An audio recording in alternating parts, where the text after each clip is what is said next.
Hello. In this training, we're going to be going over the Simple Syllabus tool and how you can use it in your Canvas course. First thing to do is log into Canvas. As you can see, I'm already here and I've already clicked into my course. In your course menu, you're going to see an item called Syllabus. Click on that and it'll start to load the Simple Syllabus tool.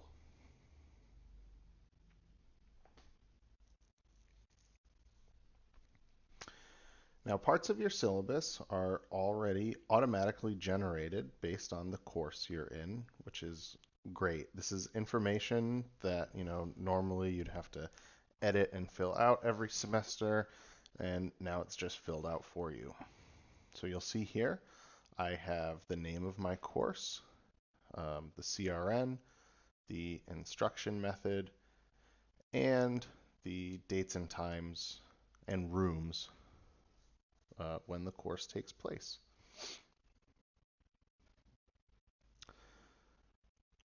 And now Simple Syllabus is kind of organized by blocks of different information. Um, just like the name and of your course and this like title information here, some other stuff automatically gets filled out for you as well. And that includes your course description, any outcomes or objectives, college policies, and college resources are pre-filled into your course and updated automatically for you.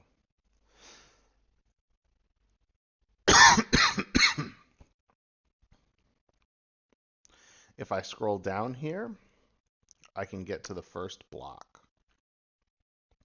This is labeled as the welcome message, and here you have this rich text editor where you can really type in any message to your students. And next to every block in Simple Syllabus, we also have a little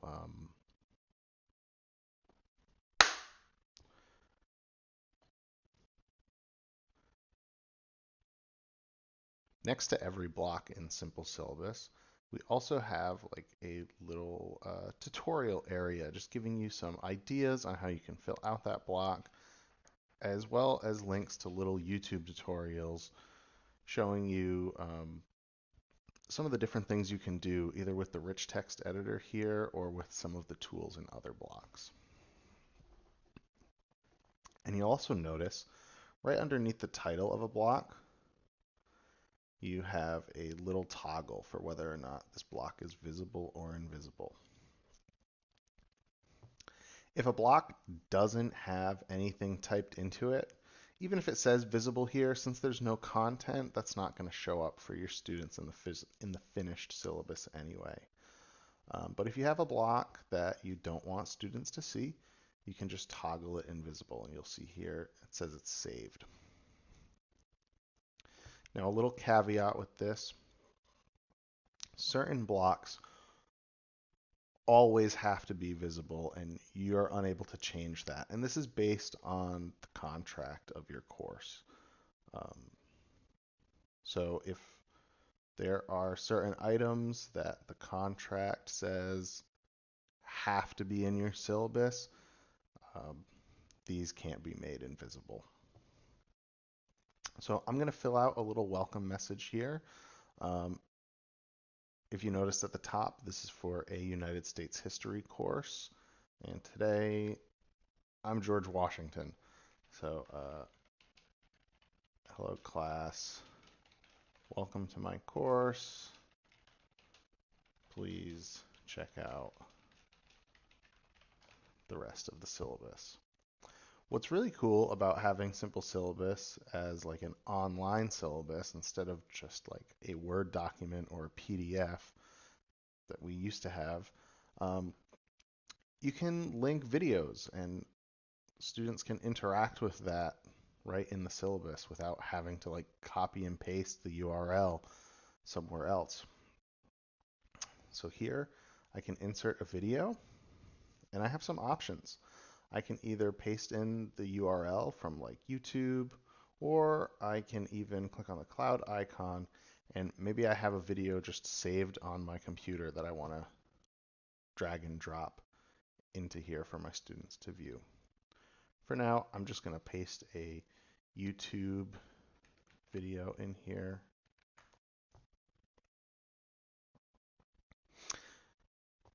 And there we go. I have a video on myself in my course welcome message now.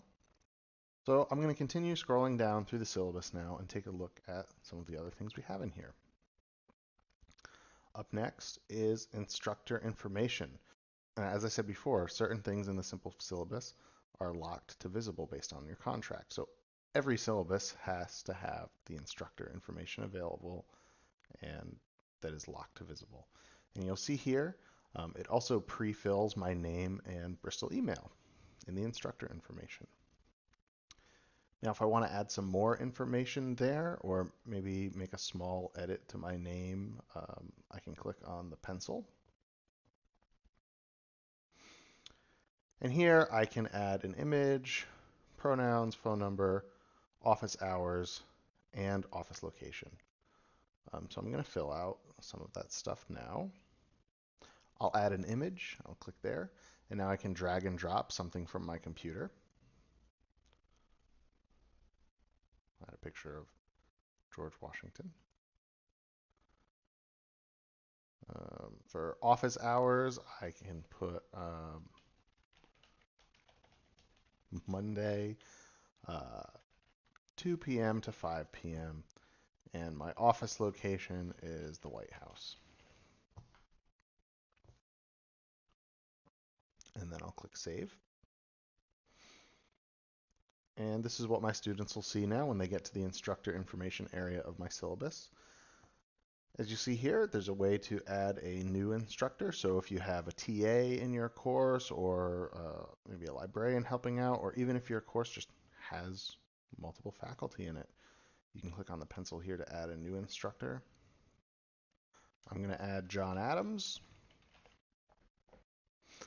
And John doesn't have any office hours, so I'll leave that blank and I'll click Save. So then that additional instructor information is there as well. Now again, our next block is the course description, learning outcomes. Like I said, this is stuff that just automatically gets updated and added into your course or into your syllabus. And if I continue scrolling down, you'll see here is another item required by the contract, the required materials for my course. And this is a really cool block in here. So I'm going to click Add New Material.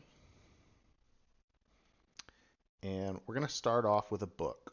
So you'll notice here, there's a book search.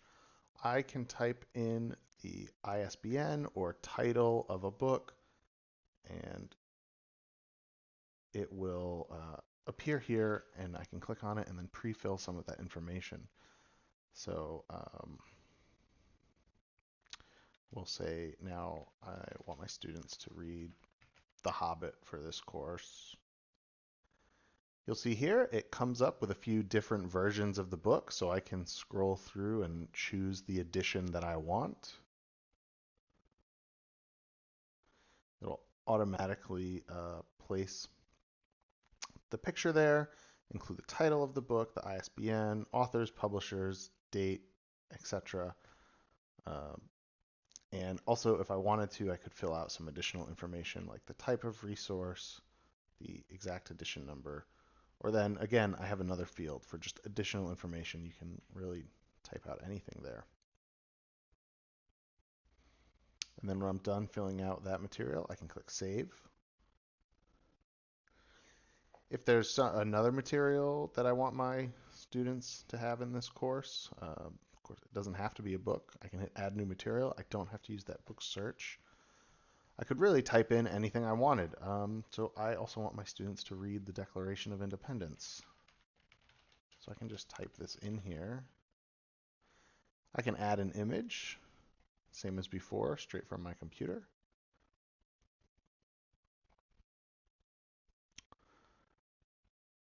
I'm not going to list all of the authors here, but if I wanted, I could put all of this additional information in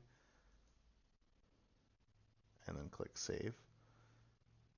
And that'll add it as another required material.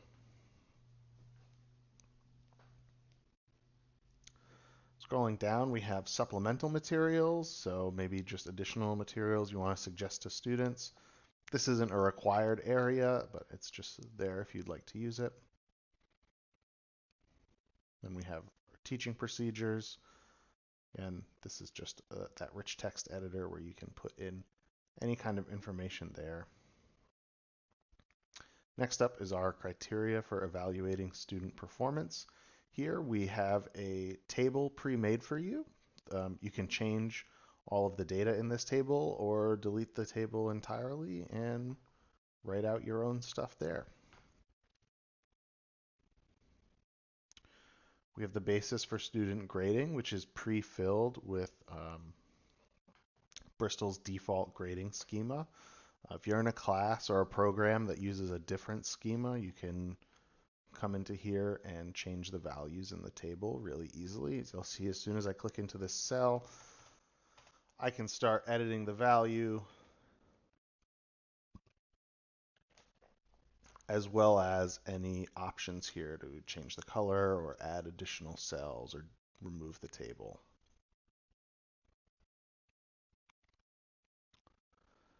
Below that, we have this lab safety block. This is actually a custom block we added, so I'm going to delete this component for now. But if you do have additional blocks you want to add to your syllabus that aren't already here pre-filled for you, you can do that, and we'll get to that a little bit later.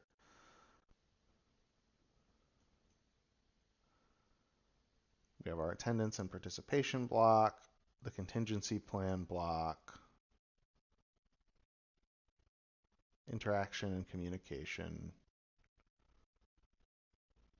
course confidentiality. And here's some more of that pre-filled information. We have stuff from ODS, a list of all of Bristol's policies and procedures with links to them, the tentative course schedule, which is required, and let's put some information in here. Comes with a table that you can fill in or do your own stuff there. This is the course assessments tool, which has a neat little function between Simple Syllabus and Canvas. Any assignments that you have published in your Canvas course, after you come here and click the little synchronize button, will populate in a list, including their due dates. You can use this in conjunction with the tentative course schedule, and this is actually a really great way for students to see all of the Canvas assignments, and the links to those assignments are active. So if you have an assignment for them to do in week 1, that week 1 assignment will be populated into this list, and students can just click on the assignment straight from the syllabus, and it'll bring them into the assignment in Canvas. If you don't want to make use of this tool, you can just turn it invisible like it is here already. Below that, we have some more resources for Bristol students.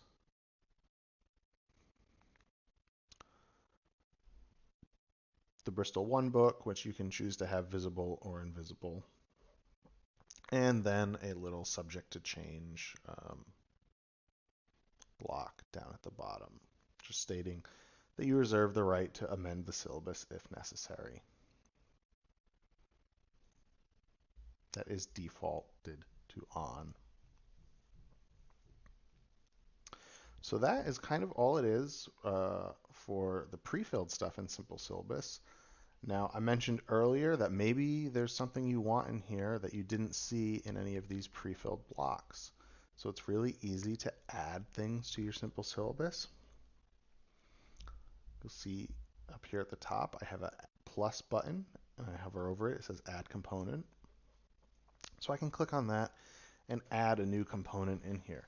So before I had deleted a lab safety component, I'm just going to add that back here. So I'll type in the title and click on Save.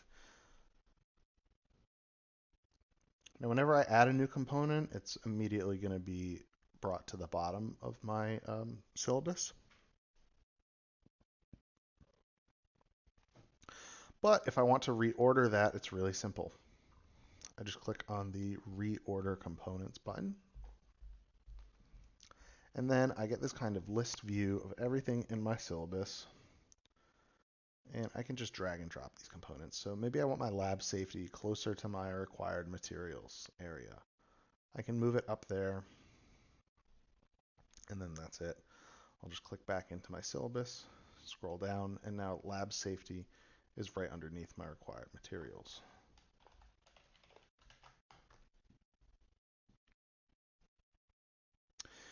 Now, as long as you fill out all of the required components of your syllabus, you can click Submit down here at the bottom.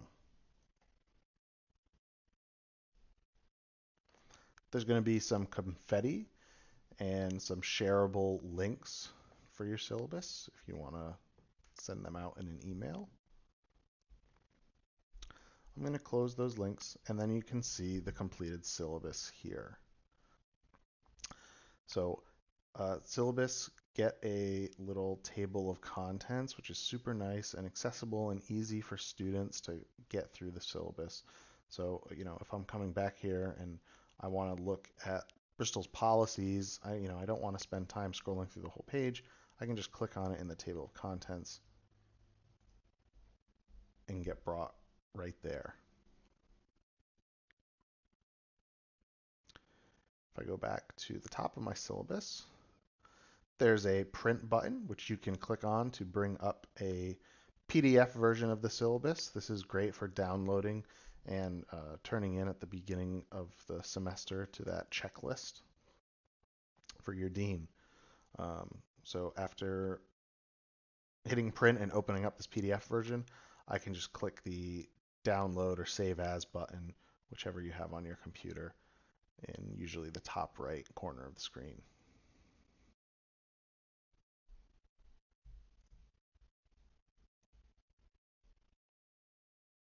Okay, I've actually just jumped into a live syllabus for a second just to show off another feature that we didn't have in that demo course there. So you'll see now up here at the top, there's this blue bar with a little icon with a person and a check mark. This is Simple Syllabus's student engagement tracker. So Simple Syllabus keeps track of when your students view your syllabus, but it also keeps track of how many times they view it, how much of your syllabus they have viewed, and also if your students view the entirety of your syllabus, so scrolling to the bottom, they'll also be prompted to click on a little button that says that they've acknowledged that they've read the syllabus, and you'll get a little note of that in the tracker as well. So if I click on the tracker, it's going to show me the name of all the students viewed in my course. So I can see their names here. The number next to their name indicates how many times they viewed the syllabus. And then we have that percentage read after that. So you'll see here some of the students that have 100% read it also have this little green box there. And that's that acknowledgement that I was talking about just a minute ago. And then to the furthest on the right, we have the last time that those students viewed the syllabus. So this is a great way to track if your students have read your syllabus. If a student is asking you a bunch of questions about information that's easily available on the syllabus, you can come look at the student tracker and see if they've even read it. Or if you have a syllabus quiz in your course, you could alternatively use this for that as well. And I believe this course makes use of the course assessments tool, so I'm going to jump down there and just show that off really quickly as well. So see, this is what the course assessment tool looks like if you do decide to use it. This has pulled in all of the due dates and assignments in the course. And if I'm a student in here, I can just click on any of these active hyperlinks, and then it brings me right into that area of the course. Just two more things before we're done with this training. Another great feature of Simple Syllabus is the ability to copy your syllabus between courses and even between semesters. So if you're teaching multiples of the same course in one semester, you can just fill out one Simple Syllabus and copy it into your other courses. Or if you're teaching in the spring, you're teaching the same course you did in fall, you can copy your syllabus forward too. This way you're not filling out all of the information that you've already done, and maybe you just have to go in and update a few things. It's really easy to do. Whenever you go into your course and click on the Simple Syllabus and are editing it, you'll notice at the top there's this button here that says replace with a different syllabus. All you have to do is click on that, and then you can search for the other syllabus tied to your account. Uh, for this demonstration, I actually don't have any others tied to my account, but you could just type in the name of the syllabus there and then click on it, and it'll copy that information into the current syllabus that you're working on. If you ever run into any problems while you're filling out your Simple Syllabus, you can always contact Simple Syllabus's support. It's really easy. You'll always see this question mark in the top right whenever you're at the top of your syllabus. All you have to do is click on that. And what that does is open up a form here. It pre-fills all of your information, and then all you have to do is fill out the question you have or how support can help. You can also click the link up top to visit the Simple Syllabus knowledge base, and here they'll have answers to a bunch of frequently asked questions. That's it for this training. We hope you choose to use Simple Syllabus.